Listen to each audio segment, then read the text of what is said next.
दोस्तों आप किसी भी गवर्नमेंट एग्जाम की तैयारी कर रहे हो, चाहे रेलवे, एसएससी या बैंकिंग, सो गाइज यहाँ पर आपको मॉक टेस्ट लगाने बहुत ही ज़रूरी होती हैं। क्योंकि गाइज जब हम मॉक टेस्ट लगाते हैं तो ऑनलाइन हमारा स्कोर हम देख सकते हैं। इसके अलावा हमारी क्या रैंकिंग चल रही है, कौन कौन सी हमारी वीकनेस है, किस चीज़ को हमको और पढ़ना चाहिए, उसमें गाइज हम यहाँ पर पता लगा सकते हैं। तो यहाँ पर गाइज मैं आपको बताना चाहूँगा, टेस्ट बुक एक बहुत ही बेहतरीन टेस्ट सीरीज है जिसमें आपको कोई भी गवर्नमेंट एग्जाम की आप तैयारी कर रहे हैं उनके लिए आपको टेस्ट सीरीज यहाँ पर मिल जाती है।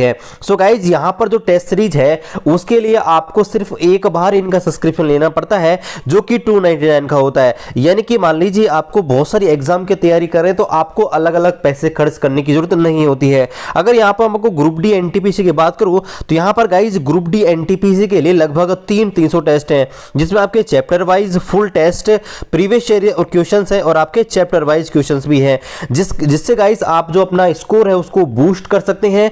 और गाइज इनका जो सब्सक्रिप्शन है आपको 299 का मिलता है, लेकिन आप हमारे कोड की सहायता से 10% का इंस्टेंट डिस्काउंट पा सकते हैं। हमारा जो कोड है वो है खेमराज और आपको वीडियो के डिस्क्रिप्शन पे आपको लिंक दिया गया है। अभी तक आपने किसी प्रकार का जो टेस्ट सीरीज नहीं लिया है आप टेस्ट बुक को दे सकते हैं। इसमें जो क्वेश्चंस का लेवल है गाइज बहुत ही शानदार है जो आपके एग्जाम को क्रैक करने में आपकी हेल्प करेगा। तो वीडियो के डिस्क्रिप्शन पे आपको लिंक दिया है, वहां से गाइज आप इसको बाई कर सकते हैं।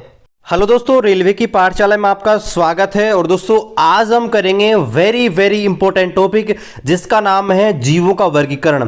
आज हम पढ़ेंगे आर.एच. व्हिटेकर ने जो आपके जीवों को क्लासिफाई किया था, जैसे मोनेरा, प्रोटिस्टा, प्लांटी, एनिमेलिया, इनके बारे में सब कुछ आज मैं आपको बताने वाला हूं जिससे आपकी कोई भी एग्जाम जिसमें बायोलॉजी आती है और ये टॉपिक आता है आपका कोई भी क्वेश्चन ना छूटे।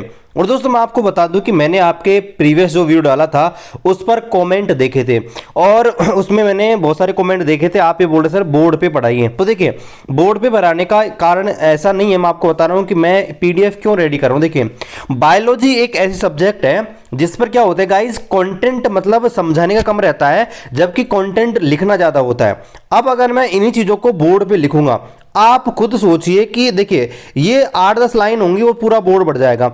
और इस कारण से गाइस जो पूरा जो मैटर है, मतलब जो पूरा कंटेंट मेरे पास है वो बोर्ड पे शूट करने में ना गाइस कम से कम आपको बता रहा हूं जितना मैं पीडीएफ में टाइम लगाता हूं ना कम से कम 2 गुना, यानी कि 1 घंटे क्लास को गाइस मुझे 5 से 6 घंटे लग जाएंगे। और आपके लिए अच्छी बात है ना गाइस, क्योंकि आपको कंटेंट पूरा मिलेगा। क्योंकि मान लीजिए अगर मैं बोर्ड पे पढ़ाता हूं तो अगर मैं बोर्ड पे पढ़ाऊंगा तो हो सकता है कि कोई कंटेंट मिस हो जाए। तो इसलिए मैंने ये पीडीएफ गाइस मैंने खुद तैयार की है। ये कल मैंने प्रिपेयर किया पूरी पीडीएफ आपके लिए, टाइपिंग करी है। मेरे पास जो भी कंटेंट था, जो बुक थी, उनमें से मिक्स करके सारा कंटेंट रेडी किया है। ये किसी की पीडीएफ नहीं है, ये मैंने खुद आपके लिए तैयार की है क्योंकि मुझे लगता है कि मैं आपको मैक्सिमम कंटेंट दे सकूं, है ना।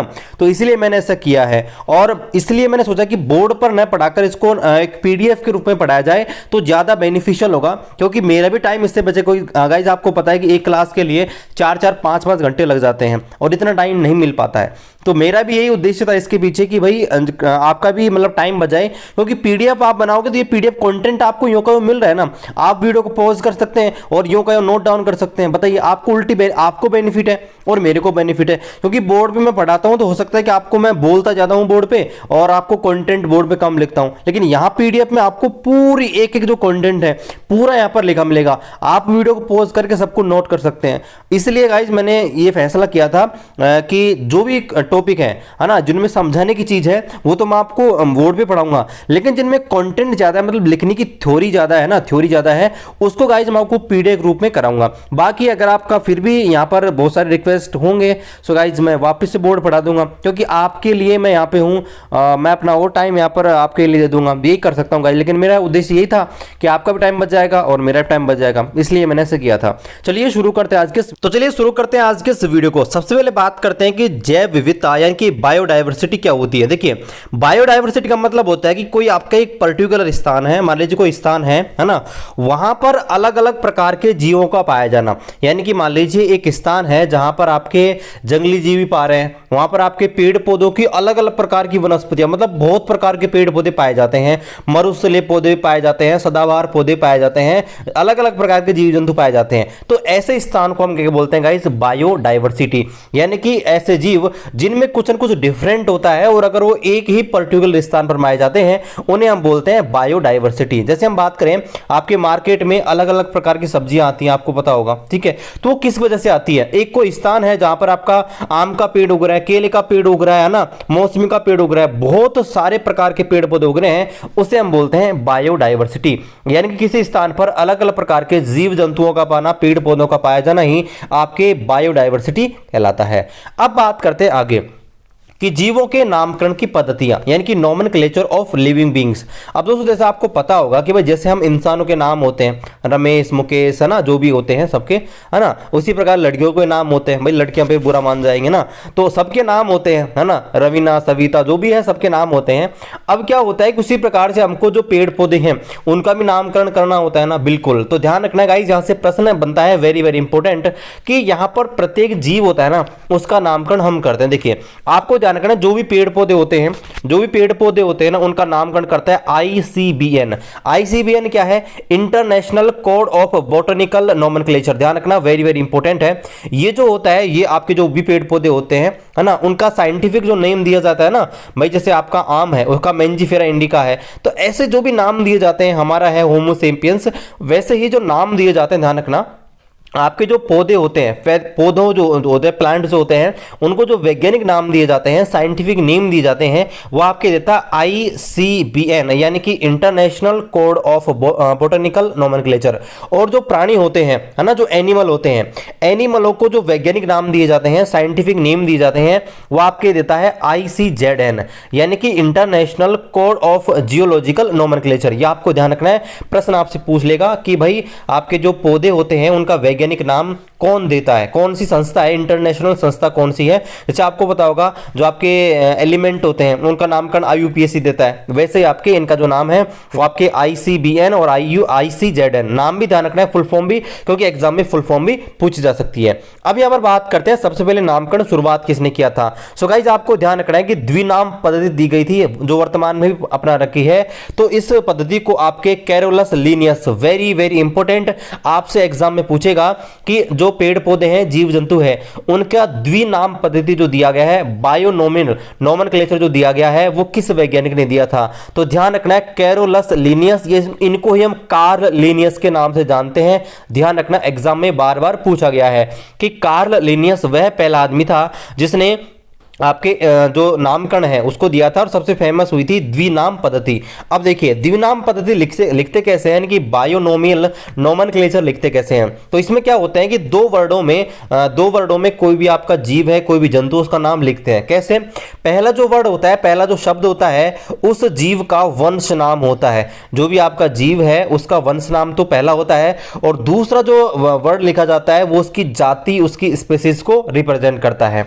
एक बात और रखनी है कि यहां पर जो वंश का नाम होता है ना, उसे तो हम अंग्रेजी के बड़े अक्षरों से रिप्रेजेंट करते हैं, और जो जाति का नाम है, स्पीशीज का नाम है, उसे अंग्रेजी के छोटे अक्षरों से लिखते हैं। जैसे यहां पर बहुत सारे एग्जांपल हैं जो आपके एग्जाम में बार बार पूछे गए हैं और आगे भी पूछे जा सकते हैं, जिनको हमने आपके सामने लेके आए हैं। देखिए पहला ह्यूमन, यानी कि आपके जो मानव होते हैं उनका वैज्ञानिक नाम होता है होमो सेपियंस। पी यानी कि मटर जो होती है, जिसके ऊपर ग्रेगर जॉन मेंडल ने आनुवंशिकता के नियम प्रतिपादित किए थे। आगे हम पढ़ेंगे मेंडलिज्म, ठीक है, ये अपनी जो अगली क्लास होगी वो मेंडलिज्म के ऊपर होगी। जब क्लासिफिकेशन खत्म होगा उसकी जो नेक्स्ट क्लास होगी वो आपकी मेंडलिज्म की होगी। तो ये आपका होता है पाइसम सैटाइवम। आपका जो मटर होती है, ध्यान रखना है, मटर का वैज्ञानिक नाम होता है पाइसम सटाइवम। इसके अलावा यहाँ पर जो मैंगो होता है, आम जो होता है, इसका वैज्ञानिक नाम होता है मेंजिफेरा इंडिका। ये आपको ध्यान रखना है। आगे बात करते हैं, आपका जो राइस होता है, यानी कि चावल जो होता है, चावल का होता है कराइजा सेटाइवा। क्या होता है? Oryza sativa. क्या होता है? Oryza sativa. इसके बाद बात करते हैं चाय यानी कि टी, तो टी का होता है कामेलिया साइनेंसिस। अब देखो मैं आपको थोड़ी थोड़ी सी ट्रिक्स बताता हूं जिनसे गाइस आप इनको याद कर सकते हैं। हैं। देखिए पहले तो ये तो आपको याद करनी पड़ेंगे, तो आपको देखिए ह्यूमन का तो होमोसेपियंस ये तो अपना होता है, तो आपको ध्यान रखना है। पाई का पाइसम सटाइवम ये आपको ध्यान ही रखना है थोड़ा सा, क्योंकि ये आगे पढ़ेंगे इसके बारे में। मैंगो का देखो मैंगो से एम ही बन रहा है, मैंजीफेरा इंडिका, है ना, इंडिया में ज्यादा पैदा होता है, आपको पता होना चाहिए। हमारा राष्ट्रीय फल भी होता है, ये भी आपको ध्यान रखना है। अब देखिए चावल का याद करते हैं, राइस का कैसे याद करेंगे। देखिए तो देखिए कोई आदमी है वो चावल का शौकीन है, वो चावल खाने के लिए बैठ गया चेयर के ऊपर, तो क्या बोल रहा है, और राइजा और राइस लेके आओ और चावल लेके आओ, हम कुर्सी पर सेट हो गए हैं। देखो कैसे याद करेंगे, राइस यानी कि चावल का क्या हो जाएगा, और राइजा सेटाइवा, यानी कि और राइस लिया, और राइजा और राइस लिया सेटाइवा, मैं इस समय सेट हो चुका हूं खाने के लिए। तो ऐसे आप याद कर सकते हैं। इसके अलावा बात करते हैं चाय यानी कि टी। तो देखो चाय को कैसे याद करेंगे, कामेलिया साइंसेस। देखिए भाई हम क्या करते हैं, चाय जो होते हैं साइंस वाले स्टूडेंट होते हैं वो कम ही पीते हैं, तो यहां पर क्या बोलते हैं हम, देखो कोई हमसे चाय का नाम लेता है ना, तो हम क्या बोलते हैं, कम लिया। भाई अगर कोई हमसे जबरदस्ती करता है कि चाय पी लो, तो हम क्या कहेंगे, कम लिया, यानी कि कम लिया। साइंस से हम साइंस के स्टूडेंट है, साइंस के टीचर ने हमको बताया कि चाय कम पीनी चाहिए, तो हम क्या कहेंगे, कम लिया। अगर तू जबरदस्ती कर रहा है तो कम लिया साइंस से, ऐसे याद हो जाएगा। अब बात करते हैं कॉफी। तो जो कॉफी होती है, कॉफी का नाम होता है कॉफिया अरेबिका, बस नाम से पता लग रहा है कॉफिया अरेबिका, तो कॉफी का वैज्ञानिक नाम हो जाएगा कॉफिया अरेबिका। इसके बाद बात करते हैं यहाँ पर जो आपके गेहूं होते हैं, वीट जो होते हैं उनके बारे में। अब देखिए गेहूं का जो वैज्ञानिक नाम होता है वो आपका होता है ट्रिटिकम एस्टाइवम। अब देखिए अब क्या हुआ कि भाई आपके पास जब आप ट्रेन में सफर कर रहे हैं, अब आपके पास क्या है, पैसे नहीं है ना, तो आपके पास टीटी आ गया, है ना, टीटी कम इस टाइम, यानी कि इस टाइम टीटी आ गया, तो टीटी ने क्या मांगा भाई, टिकट। अब आपके पास टिकट नहीं है तो क्या करोगे, तो टीटी के पास क्या था, टीटी एक शहर में रहने वाला आदमी था, टीटी ने कहा अगर आपके पास पैसे नहीं है तो कोई बात नहीं, आप गांव में रहते हो, आप क्या करना, हमें गेहूं दे देना, ऐसे याद कर सकते हो। तो आपका जो गेहूं है, गेहूं याद आता है, टीटी याद आना चाहिए, तो गेहूं यानी कि ट्रिटिकम एस्टाइवम, ये आपको ध्यान रखना है। इसके अलावा बात करते हैं मिलेट यानी कि बाजरा। अब देखिए कोई मम्मी अपने बेटे से कह रही है, बेटे बाजार जाओ, क्या करो, बाजार जाओ। बाजार क्यों जाओ, या देखो आगे लिख रखा है, इसका जो वैज्ञानिक नाम होता है वो आपका होता है पेनिसिटम टाइफाइडिस, कि भाई पेन हो रहा है, मम्मी के पेन हो रहा है, उसकी दवाई लेके आओ, और टाइफाइड हो रहा है तुम्हारे, उसकी दवाई लेके आओ। तो मम्मी क्या कह रही है कि बाजार जाओ, मिलेट यानी कि बाजरा यानी कि बाजार जाओ, और पेनिसिटम यानी कि दर्द हो रहा है, पेन हो रहा है ना, और आपके टाइफाइड हो रहा है, उसकी दवाई लेके आओ। तो ऐसे आप याद कर सकते हैं। इसके बाद बात करते हैं कॉर्न यानी कि मक्का की। तो देखो मक्का जो होती है उसका वैज्ञानिक नाम होता है जिया मेज। क्या होता है, जिया मेज। अब कैसे याद करेंगे, तो देखो जिया मेज को ऐसे याद रखेंगे भाई, कॉर्न यानी कि मक्का, यानी कि मक्का से क्या बनेगा, पक्का, यानी कि पक्का मकान आपका बन गया, सरकारी जॉब प्राप्त कर लोगे, और जब आप पक्का मकान बनाओगे तो क्या कैसे जियोगे, मजे से जियोगे। कैसे जियोगे, मजे से। तो यहाँ पर जिया मेज यानी कि मजे से जिएंगे। इसके बाद बात करते हैं कैरेट। कैरेट का मतलब क्या होता है, कैरेट आप जानते हैं गाजर, तो गाजर का आपको ध्यान रखना है, गाजर का जो वैज्ञानिक नाम होता है वो होता है डाकस कैरोटा। भाई बहुत सारे लोग क्या होते हैं, डाकी होते हैं खाने के लिए, है ना, तो गाजर उनको देखी नहीं, गाजर मीठी मीठी गाजर देखी नहीं, और वो डाकी बनकर लूट पड़ते हैं उनके ऊपर। तो ध्यान रखना है जो कैरेट होती है ना, यानी कि आपकी जो गाजर होती है उसका वैज्ञानिक नाम होता है डाकस कैरेटा। इसके बाद बात करते हैं हल्दी यानी कि टर्मरिक की। तो देखिए हल्दी जो थी, हल्दी को क्या किया, एक बार क्या हुआ, हल्दी जो थी, हल्दी का वैज्ञानिक नाम होता है कुरकुमा लौंगा। क्या हुआ, कुरकुमा लौंगा। तो अगर हल्दी आप चेहरे के ऊपर लगाते हो लॉन्ग टाइम के लिए तो आपका क्या हो जाएगा, कुरकुमा, यानी कि आपका चेहरा एक प्रकार से चमक जाएगा। और आपको पता होगा बहुत सारी जो भी फेयरनेस क्रीम आती है ना, तो आपने यूट्यूब बहुत सारे लोगों को सुना होगा कि भाई चेहरे पे हल्दी लगानी चाहिए, अच्छी रहती है। तो इस प्रकार से याद कर सकते हो। टर्मरिक जो आपकी होती है यानी हल्दी जो होती है वो उसमें आपका उसका वैज्ञानिक नाम होती है कुरकुमा लौंगा। इसके बाद बात करते हैं पीनट यानी कि आपका मूंगफली। तो मूंगफली जो होती है, मूंगफली का वैज्ञानिक नाम होता है आपका अरेकिस हाइपोजिया। इसका मतलब क्या, देखिए आपसे मम्मी ने क्या मंगाया, आपसे मम्मी ने मंगाई भैया क्या, आपसे मूंगफली मंगाई, और मूंगफली आप लिया है खराब वाली, है ना, जो खाने में आपको थोड़ी पुरानी वाली लिया है, सड़ी सड़ी सी। तो मम्मी क्या बोल रही है, अरे किस हाइपोजिया, अरे किस ले आया, हाय जिया खराब हो गया। तो ऐसे आप याद कर सकते हो पीनट्स यानी कि आपकी जो मूंगफली है उसको ऐसे याद कर सकते हो, अरे किस हाइपोजिया। आगे बात करते हैं, यहाँ पर देखिए गार्लिक। गार्लिक का मतलब होता है कि लहसुन। अब लहसुन से पता लग रहा है, लहसुन क्या सुनो भाई, हम किसी से बोल रहे हैं ले सुन, तो क्या सुनाऊं, तो वो बोल रहा है कि एलियम सेटाइवम यानी कि एलियन की कहानी सुना दीजिए। अब आपको पता होगा कि एलियन एक मिस्टीरियस चीज है, एलियन के बारे में हर कोई सुनना चाहता है, तो इसलिए आप क्या कर सकते हैं, ऐसे याद कर सकते हैं, गार्लिक यानी कि आपका होता है लहसुन, और लहसुन से क्या आ जाएगा, ले सुन, क्या सुनूं, आपके एलियन की स्टोरी यानी कि एलियम सेटाइवम। आगे बात करते हैं जिंजीगर। जिंजीगर का मतलब क्या होता है, जिंजीगर का मतलब आपके होता है, अरे आप वो डालते हो ना चाय के अंदर अदरक, ठीक है, अदरक डालते हो चाय के अंदर, तो अदरक होता है जिंजीबर, और इसका जो नाम होता है वैज्ञानिक नाम वो इसी से मिलकर बना हुआ है जिंजीगर ऑफिशिनेल। तो होता क्या है, जिंजीबर ऑफिशिनेल। तो देखिए जब आपका ऑफिस में जी खराब हो जाता है तो आप क्या कहते हो, जिंजीबर, अरे जी खराब हो गया ऑफिस के अंदर, तो क्या बोलते हो, अरे चाय, अदरक कूट के चाय लेके आओ। तो इस प्रकार से आप इसको याद कर सकते हो। चलिए अब यहां पर बात करते हैं जीवों का वर्गीकरण यानी कि क्लासिफिकेशन ऑफ लिविंग बीइंग्स। तो देखिए आपके होता क्या है, जो जीवधारी होते हैं ना, अब देखिए होता क्या है, जैसे हमने तत्वों का वर्गीकरण देखा था, भाई तत्वों का वर्गीकरण क्यों किया गया, क्योंकि प्रारंभ में तत्वों की संख्या बहुत कम थी, तो उनका अध्ययन करना बहुत ही आसान था। अब ऐसे ही आपके जीव होते हैं, पेड़ पौधे जो होते हैं उनकी संख्या बहुत ज्यादा है, अब उनका हमको अध्ययन करने के लिए हमें क्लासिफाई करना पड़ेगा, है ना। तो शुरुआत में क्या किया कि जो आपके वैज्ञानिक थे उन्होंने अपने अपने हिसाब से जीवों को क्लासिफाई करना शुरू किया गया। तो देखिए जीवों का वर्गीकरण पढ़ते हैं, जीवों का वर्गीकरण क्यों किया जाता है और किस आधार पर किया जाता है। देखिए जो सभी जीवधारी होते हैं, जो भी लिविंग बीइंग्स होते हैं, उनको देखिए किस आधार पर वर्गीकृत किया जाता है। पहले तो उनकी शारीरिक संरचना यानी कि उनके शरीर में कौन कौन से अंग पाए जाते हैं, कोशिका भित्ति के आधार पर प्रोकैरियोटिक हैं या यूकैरियोटिक हैं, है ना, वो आपके स्वपोषी हैं, विषमपोषी है, मतलब खुद का जीवन, वो खुद के जीवन के लिए जो भोजन है वो खुद बनाते हैं या दूसरे के ऊपर निर्भर होते हैं। उनमें कोशिका किस प्रकार की पाई जाती है, एक कोशिकीय है, बहुकोशिकीय है, जलीय जीव है या आपके स्थलीय जीव है, और के कार्य के आधार पर। तो जो क्लासिफाई किया जाता है वो आपके शारीरिक संरचना और कार्य के आधार पर इनको क्लासिफाई किया जाता है। आगे ध्यान रखना है, वेरी वेरी इंपॉर्टेंट, कि जो जीवों का वर्गीकरण होता है, क्लासिफिकेशन ऑफ लिविंग बीइंग्स, ये विज्ञान की एक शाखा होती है जिसे हम बोलते हैं वर्ग की यानी कि टैक्सोनॉमी। ध्यान रखना, टैक्सोनॉमी क्या होती है, विज्ञान की वह शाखा जिसके अंदर जीवों के वर्गीकरण का अध्ययन किया जाता है, उसे हम टैक्सोनॉमी यानी कि कहते हैं आपका वर्गीकी। ध्यान रखना, कार्ल लिनियस जो होता है या कैरोलस लिनियस होता है, उन्हें टैक्सोनॉमी यानी कि वर्गीकी का जनक कहा जाता है। Very very important.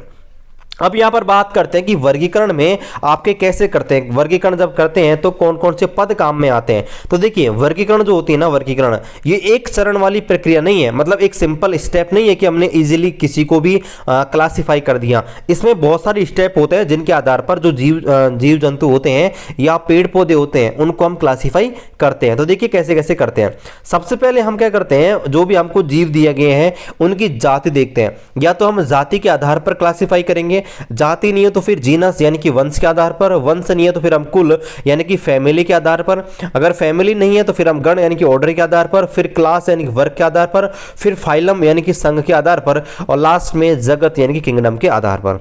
अब आपसे एग्जाम में प्रश्न ऐसे पूछा जाएगा कि जीवों को वर्गीकृत करने की सबसे छोटी इकाई, सबसे छोटी यूनिट क्या होती है। तो ध्यान रखना, जीवों को वर्गीकृत करने की सबसे छोटी जो इकाई होती है वो आपकी होती है जाति यानी कि स्पीसीज।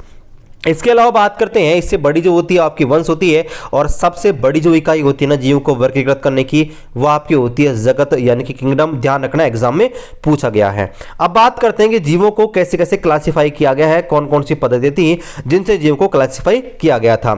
सबसे पहले बात करते हैं, सबसे पहले आपसे एग्जाम में पूछे कि वह कौन सा वैज्ञानिक था जिसने सबसे पहले जीवों का क्लासिफिकेशन किया था। तो ध्यान रखना, सबसे पहले जीवों को वैज्ञानिक मापदंडों के आधार पर अरस्तु यानी कि एरिस्टोटल ने क्लासिफाई किया था। ध्यान रखना, वेरी वेरी इंपॉर्टेंट। आपसे पूछ लेगा कौन सा वैज्ञानिक था जिसने सबसे पहले जीवों को वैज्ञानिक मापदंडों के आधार पर आपके क्लासिफाई किया था। ध्यान रखना, आपका अरस्तु यानी कि एरिस्टोटल।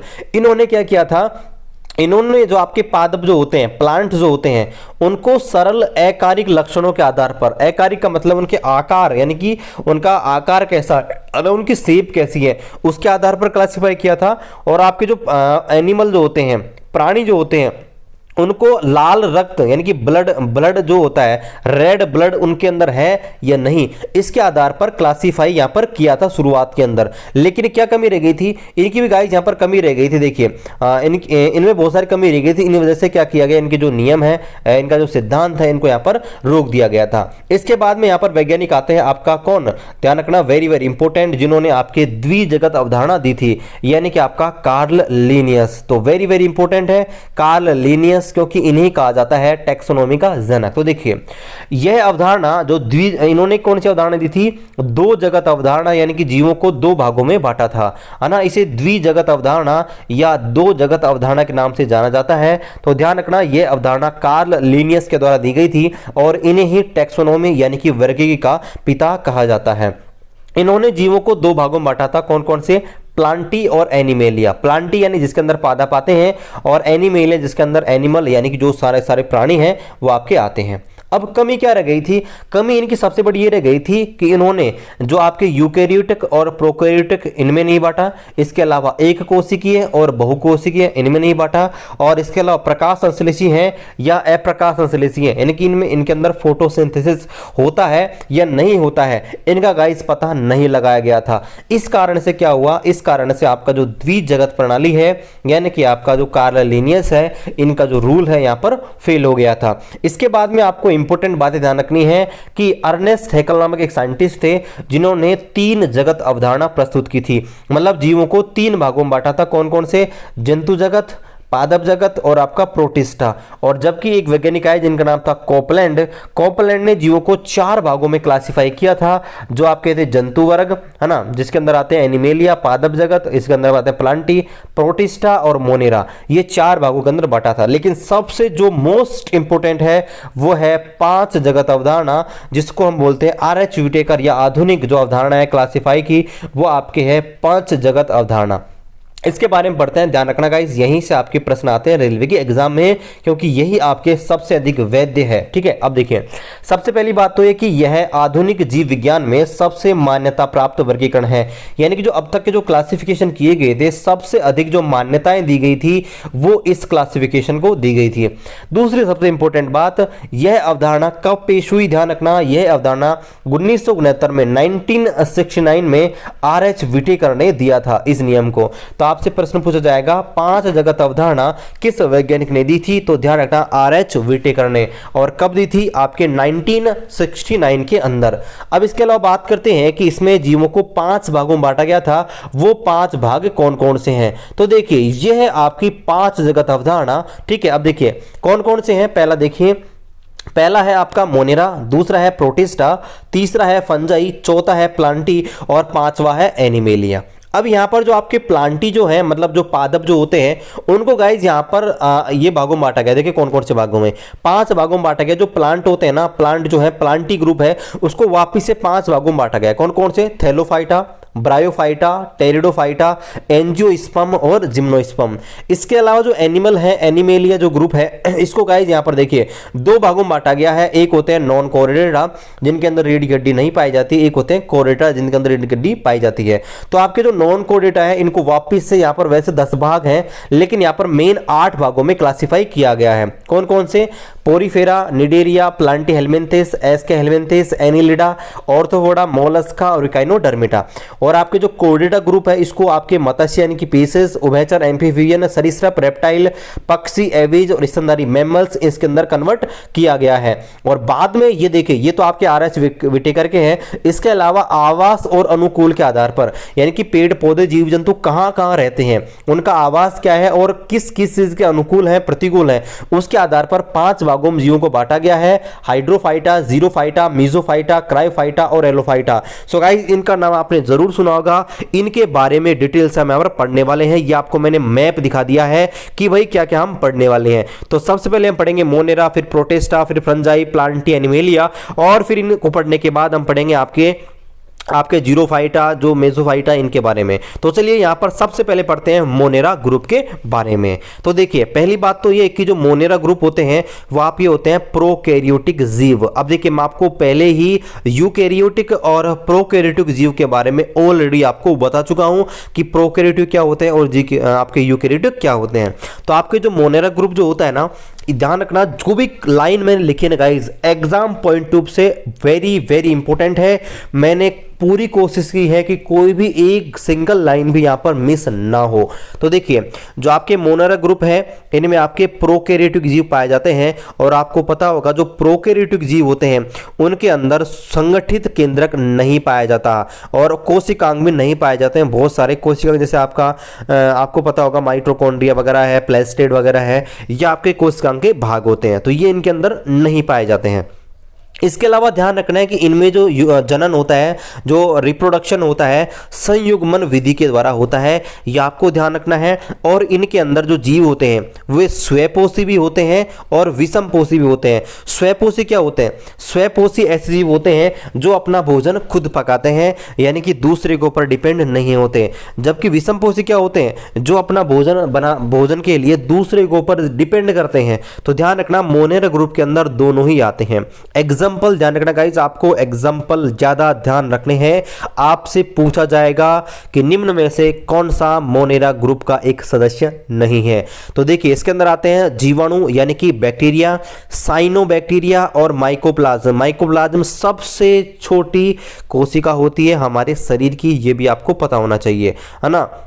हमारे शरीर की नहीं, मतलब सबसे छोटी कोशिका होती है हमारे शरीर की नहीं, हमारे शरीर की सबसे छोटी कोशिका होती है स्पर्म, यानी कि आपका स्पर्म जो होता है वो आपकी होती है सबसे छोटी कोशिका, यानी शुक्राणु जो होती है वो। लेकिन जीवों में सबसे छोटी जो कोशिका होती है माइकोप्लाज्मा होती है। तो ध्यान रखना, जीवाणु, साइनोबैक्टीरिया और माइकोप्लाज्मा है, ये आपके मोनेरा ग्रुप के सदस्य हैं। इनके आप चित्र भी देख सकते हैं। जो पहला चित्र है आपका नॉस्टॉक का है और दूसरा आपका बैक्टीरिया का है, जीवाणु का है। ठीक है, चलिए इसके बाद बात करते हैं प्रोटिस्टा ग्रुप के बारे में। तो देखिए, जो प्रोटिस्टा ग्रुप है इसके अंदर आते हैं एक कोशिकीय जीव, यानी कि आपके यूनिसेलुलर। ठीक है, यूनिसेलुलर जो आपके जीव आते हैं वो इसके अंदर आते हैं। ये आपके यूकैरियोटिक जीव होते हैं। और ध्यान रखना, अगर ये यूकैरियोटिक जीव हैं तो यूकैरियोटिक जीवों के अंदर संगठित केंद्रक पाया जाता है। संगठित केंद्रक का मतलब क्या है कि आपका जो केंद्रक है वो आपका एक प्रकार से संगठन यानी कि आपके ग्रुप के अंदर पाया जाएगा, और इनके अंदर कोशिकांग यानी कि कोशिकाएं जो भाग होते हैं वो भी आपके प्रोटिस्टा के अंदर पाए जाते हैं। आगे बात करते हैं, जो ये जीव होते हैं इस ग्रुप के जो सदस्य होते हैं वे गमन के लिए यानी कि गति करने के लिए, मूव करने के लिए इनके अंदर गाइस संरचना पाई जाती है। कौन कौन सी? एक सीलिया संरचना और आपका फ्लैजिला। ध्यान रखना, सीलिया फ्लैजिला एक संरचना पाई जाती है, एक स्ट्रक्चर पाई जाती है जिसकी मदद से आपके जो प्रोटिस्टा ग्रुप के जो सदस्य हैं वो यहाँ पर गतिमान होते हैं। तो ध्यान रखना, आपसे एग्जाम में पूछा जा सकता है कि प्रोटिस्टा ग्रुप के सदस्य जो होते हैं उनके जीवों में गति करने के लिए क्या चीज पाई जाती है। तो ध्यान रखना है कि सीलिया फ्लैजिला, ध्यान रखना ये आपके स्ट्रक्चर पाई जाती है जिसके कारण ये आपके गति कर पाते हैं। ये भी आपके स्वयंपोषी और विषमपोषी दोनों ही प्रकार के होते हैं, ये आपको ध्यान रखना है। एग्जाम्पल वेरी वेरी इंपॉर्टेंट है। देखिए, एक तो एक कोशिकीय शैवाल यानी कि जो यूनिसेलुलर जो आपके एल्गी होते हैं वो, डाइटम होता है वो, प्लाज्मोडियम होता है वो, पैरामीशियम जो होता है वो, यूग्लिना, ये सारे के सारे एक कोशिकीय जीव है। आपसे एग्जाम में पूछ लेगा कि भाई बताइए निम्न में से कौन सा एक जीवी नहीं है। तो ध्यान रखना, ये सारे के सारे एक जीवी होते हैं। कौन कौन से? डाइटम है, प्लाज्मोडियम है, पैरामीशियम है, यूग्लिना है, अमीबा है, प्रोटोजोआ है। गाइज सारे के सारे एक जीवी हैं, यूनिसेलुलर जीव हैं, ध्यान रखना है। तो ये था आपका गाइज प्रोटिस्टा। इसके डायग्राम भी देख लेते हैं। देखिए, ये जो आपके हैं, पहला जो आपको डायग्राम दिख रहा है आपका पैरामीशियम का है, दूसरा है आपका यूग्लिना का है, और तीसरा जो है ये वाला ये आपका अमीबा का है। ये आपको ध्यान रखना है थोड़ा सा। ओके, चलिए अब यहां पर देखते हैं कवक यानी कि फंगस के बारे में, फंग के बारे में। तो देखिए, पहली बात तो ये कि ये विषमपोषी होते हैं। विषमपोषी का मतलब अपना जो भोजन प्राप्त करने के लिए दूसरे जीवों के ऊपर निर्भर रहते हैं, उन्हें हम बोलते हैं विषमपोषी। ठीक है, इसके अलावा बात करते हैं ये आपके यूकैरियोटिक होते हैं। यूकैरियोटिक क्या होते हैं? ऐसे जीव जिनमें सुसंगठित केंद्रक व कोशिकांग पाए जाते हैं, उन्हें हम क्या बोलते हैं गाइज? आपके यूकैरियोटिक जीव बोलते हैं। अब देखिए, अगर ये विषमपोषी है मतलब अपना भोजन दूसरे से प्राप्त करते हैं, तो भाई कहां से प्राप्त करते हैं? तो आपके जो फंगस होते हैं ये अपना पोषण सड़े गले जो कार्बनिक पदार्थ होते हैं, जो आपके सड़ जाते हैं, ऐसे ऑर्गेनिक जो आपके पदार्थ होते हैं उनसे प्राप्त करते हैं। और ध्यान रखना, इन्हें हम मृत जीवी भी कहते हैं, डेड लिविंग्स भी इनको बोलते हैं। आपके जो फंगस होते हैं उनको, ये आपको ध्यान रखना है। अब देखिए आपके जो कवक होते हैं, फंगस जो होते हैं ना, फंगस क्या करते हैं गाइस, फंगस आपके पोषण के लिए, अपना न्यूट्रिशन प्राप्त करने के लिए जो पेड़ पौधे जो होते हैं और जीव जंतु होते हैं उन पर निर्भर करते हैं। इस कारण से बहुत सारे रोग हो जाते हैं। जैसे आपने देखा होगा, अगर कोई तंबाकू की खेती करता है, अगर कोई तंबाकू की खेती करता है और तंबाकू को जैसे पत्ते तोड़ के लाता है या तंबाकू के ज़्यादा संपर्क में रह जाता है ना, तो गाइज उसके बेहोशी तक की बीमारी हो जाती है, बहुत ज़्यादा प्रॉब्लम हो जाती है। ठीक है, मुझे तो पता है ना, क्योंकि मैंने ये चीज़ें एक्सपीरियंस की है, तो इसलिए आपको बता रहा हूँ। अगर आपने तंबाकू के कॉन्टैक्ट में रहते हो, क्योंकि मेरे दादाजी पहले तंबाकू खेती किया करते थे, कभी कभी खुद मतलब घर के काम के लिए, है ना, एक दो क्यारी, तो जब वो उनको तोड़ते थे, है ना, तो होता क्या था कि वो कई बार बीमार हो जाते थे। तो यहाँ पर क्या होता है कि कवक यानी कि फंगस होता है, तो जिससे क्या होता है, अगर आप इनके संपर्क में ज्यादा रहते हैं तो क्या होता है गाइज, आप बीमार भी हो सकते हो। अब देखिए यहाँ पर एक चीज है जो कि आपकी वेरी वेरी इंपॉर्टेंट है, जिसे हम बोलते हैं सहजीविता यानी कि सिम्बायोसिस। ये आपके एग्जाम में पूछी गई है गाइज, वेरी वेरी इंपॉर्टेंट है, ये आपके एग्जाम में पूछी जाती है ना। और आपसे पूछा जाएगा भाई सहजीविता क्या होती है, और आपसे पूछेगा लाइकेन क्या होते हैं। तो देखिए सहजीविता क्या होती है कि कवक जो होते हैं, आपके जो फंगस होते हैं ना, उनकी कुछ प्रजातियां जो नील हरित शैवाल जो होते हैं, साइनोबैक्टीरिया होते हैं, उनके साथ स्थायी रिलेशन बना लेती हैं। इन्हें हम क्या बोलते हैं, सहजीविता होती हैं।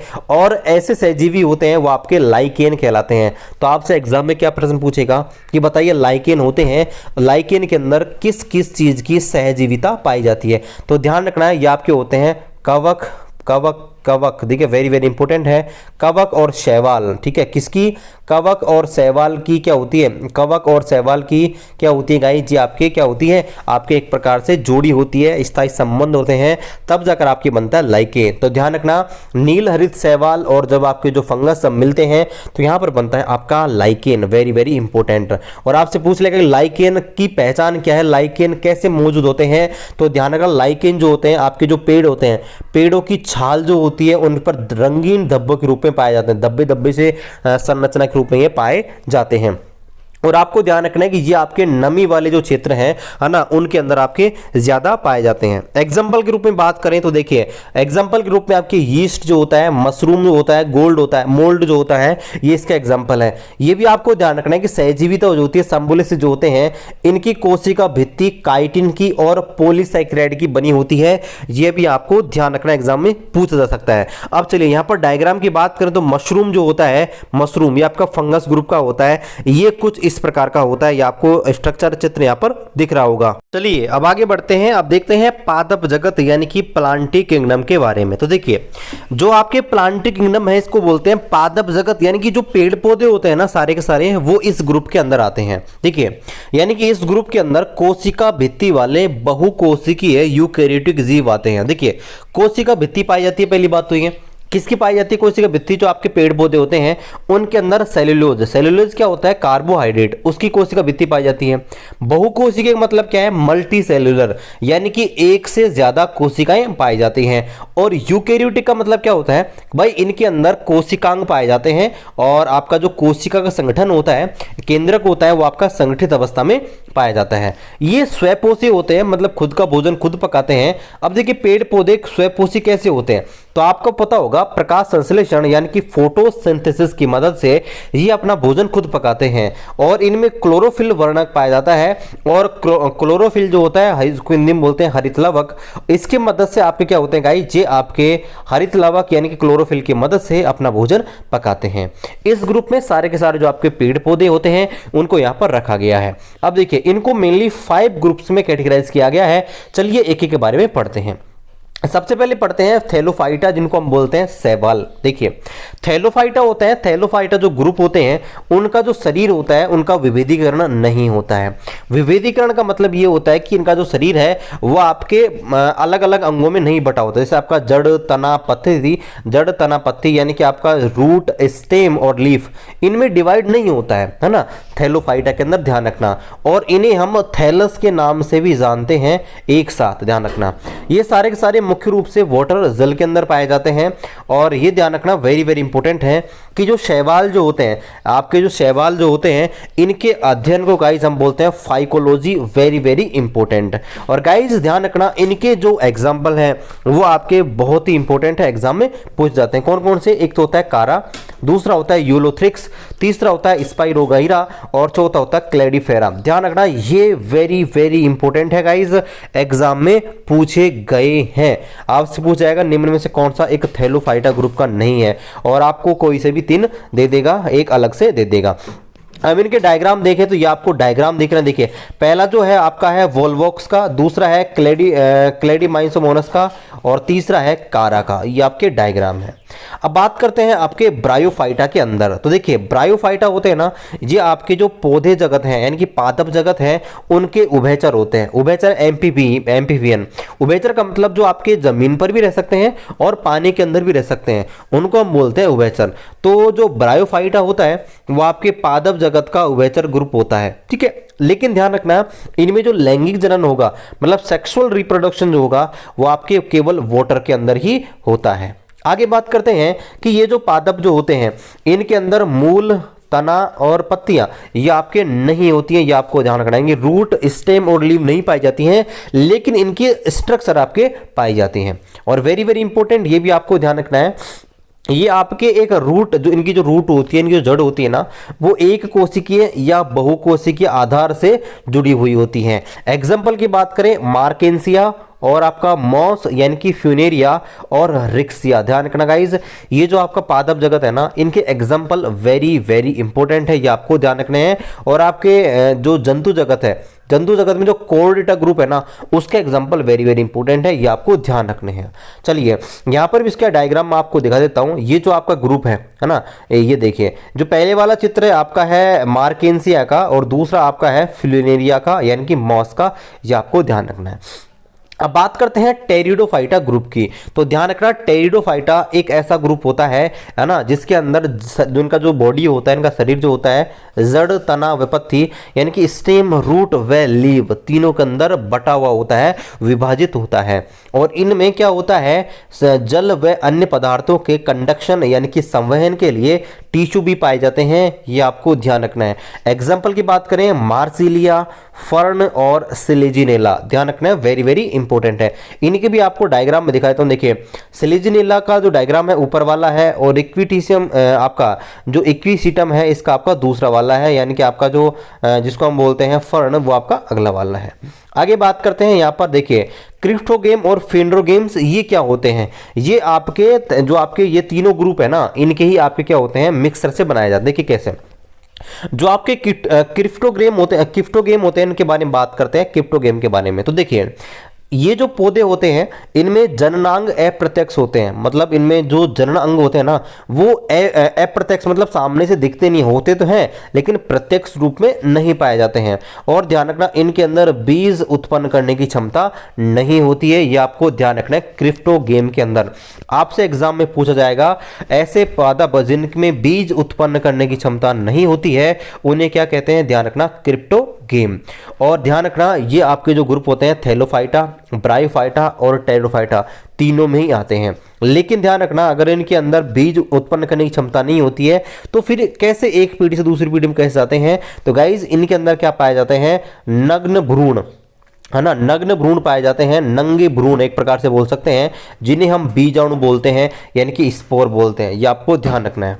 अब बात करते हैं फेनोरोगेम के बारे में।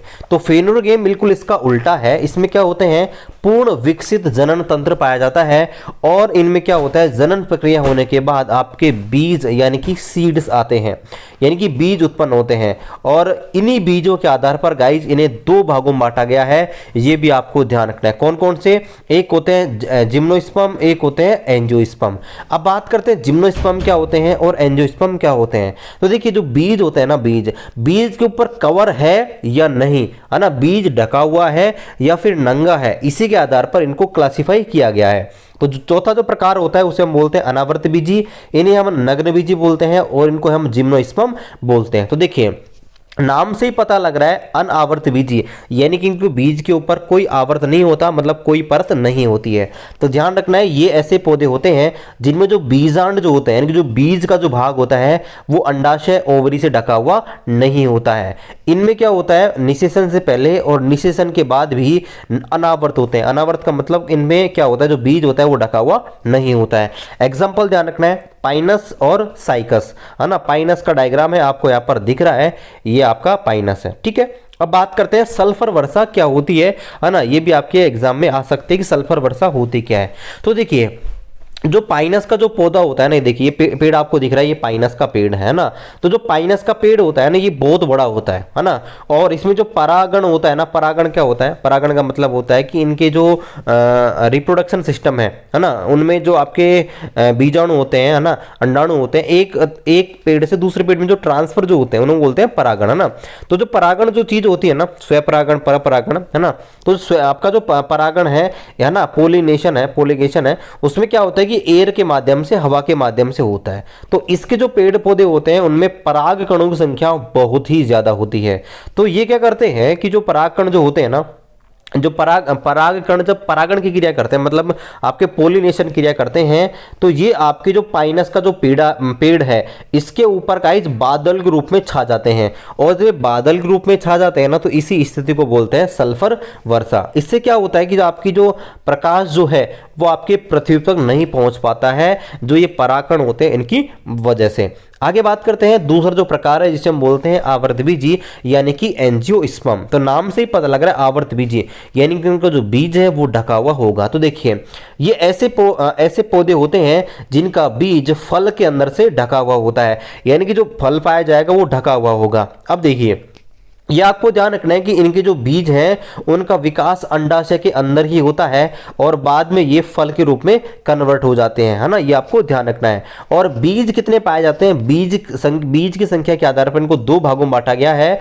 एक होता है एक बीज पत्री जिसको बोलते हैं मोनोकोट, एक होता है द्विबीज पत्री जिनको बोलते हैं डाइकोट। अब देखिए, आपने चावल देखा होगा, गेहूं, प्याज, लहसुन, केला और आपका ये आपने देखे होंगे। अब देखिए होता क्या है, अगर आपने चावल, गेहूं, प्याज, लहसुन, केला, अगर इनको आपने देखा है तो आपने देखा होगा कि ये जो बीज होते हैं ना वो आपके एक ही होते हैं, मतलब ये दो बीज नहीं होते हैं जो आपस में जुड़े हुए हों।